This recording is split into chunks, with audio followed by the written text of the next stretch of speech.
सहायक शिक्षक भर्ती 2023 के 2300 रिक्त पदों पर नियुक्ति की मांग को लेकर डीएड प्रशिक्षित अभ्यर्थियों का आमरण अनशन 97 दिन भी जारी रहा। शांतिपूर्ण तरीके से शुरू हुआ ये आंदोलन अब भावनात्मक और उग्र मोड़ लेता नजर आ रहा है। चलकर प्रतीकात्मक विरोध दर्ज कराया। स्थिति इतनी गंभीर हो गई कि पुलिस और फायर ब्रिगेड को भी हस्तक्षेप करना पड़ा। कई अभ्यर्थी इसमें घायल भी हुए और सभी को हिरासत में लेकर सेंट्रल जेल भेज दिया गया है।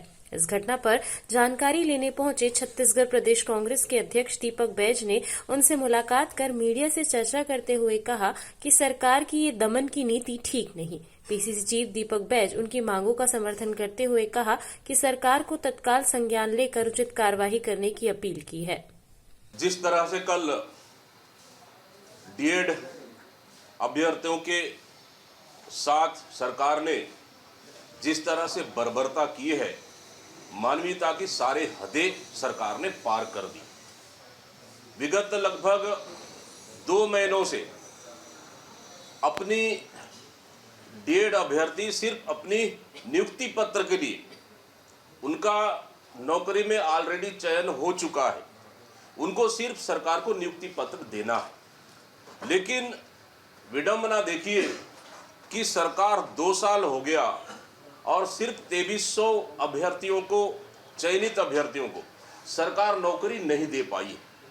अपनी नौकरी की मांगों को लेकर विगत 2 महीने से अनशन पर बैठे हुए हैं।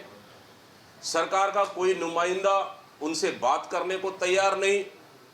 और जब कल उन्होंने सरकार के खिलाफ प्रतीकात्मक विरोध आग में चलकर सरकार को जगाना चाह रहे थे, लेकिन सरकार की बर्बरता पूर्वक कार्रवाई ने निश्चित रूप से झकझोर देने वाला घटना है।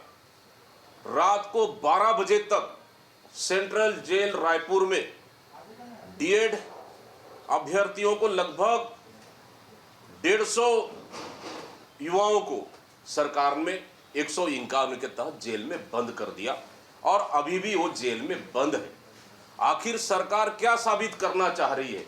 एक तरफ झूठे वादे कर 1 लाख छत्तीसगढ़ के युवाओं को नौकरी देने का झूठे वादे कर सत्ता में आई और आज 2300 चयनित युवाओं को नियुक्ति पत्र नहीं दे पा रही है सरकार, और उसके बदले में, नौकरी के बदले में सरकार जेल भेज रही है। क्या यही एजेंडा छत्तीसगढ़ में चलेगा? क्या छत्तीसगढ़ के युवाओं के साथ? सरकार तो नौकरी मांग रहे हैं, लेकिन युवा तो नौकरी मांग रहे हैं, लेकिन सरकार नौकरी के बदले जेल भेज रही है। क्या यही नीति है सरकार की? मतलब छत्तीसगढ़ में अब युवा नौकरी मांगने से पहले उन्हें जेल जाना पड़ेगा। क्या यही पॉलिसी है सरकार का? हम लोग गए रात को 12 बजे, युवाओं के साथ हम लोग चर्चा किए और उनके साथ बर्बरतापूर्वक कार्रवाई हुई है और इस घटना की प्रदेश कांग्रेस कमेटी कड़ी निंदा करती है। निश्चित रूप से सिर्फ 2300 युवा नहीं, प्रदेश में लाखों युवा आज भी बेरोजगार हैं, जो इस सरकार से अब नौकरी की उम्मीद पूरी तरह से छोड़ चुके हैं। लेकिन इस सरकार के खिलाफ जिस तरह से प्रदेश में वातावरण बना हुआ है और युवाओं को ठगने का काम किया है, इसको लेकर प्रदेश कांग्रेस कमेटी जन जन तक हम पहुंचेंगे और जिस तरह से कार्रवाई हुई है वो कार्रवाई गलत है। सरकार को इस पे माफी मांगनी चाहिए युवाओं से और उन्हें निशर्त रिहा करना चाहिए। सीसीएन न्यूज के लिए ब्यूरो रिपोर्ट।